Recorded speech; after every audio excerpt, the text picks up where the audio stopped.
पहलगाममध्ये भ्याड हल्ला करणाऱ्या दहशतवाद्यांना शोधण्यासाठी सुरक्षा यंत्रणांनी कंबर कसली। इतर सुरक्षा यंत्रणांप्रमाणे जम्मू सुरक्षा दलानंही जोरदार तपास सुरू केला। विशेषतः त्यांच्याकडून हॉटेलमधील झाडाझडती घेतली जाते। याच थेट बांदीपुरामधून आढावा घेतलेला आहे आमचा प्रतिनिधी सूरज सावंत।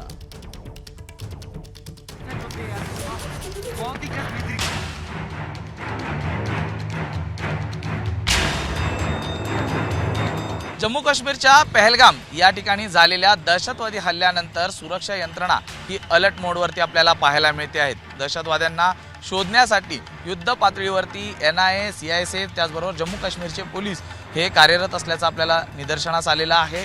कालपासून जवळपास 400हून अधिक जण जे संशयित आहेत त्यांची या ठिकाणी चौकशी करण्यात आलेली आहे।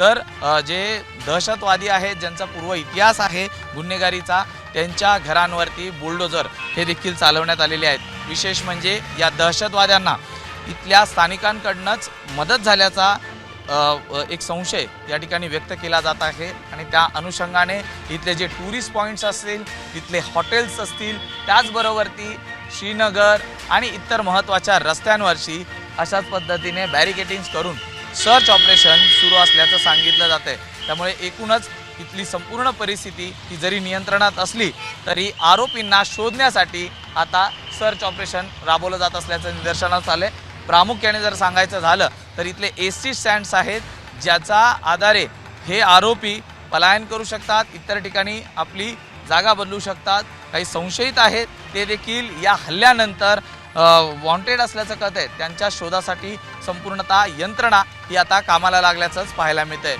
व्हिडिओ जर्नलिस्ट अनिल संगारेसह मी सूरज सावंत, ABP माझा, श्रीनगर।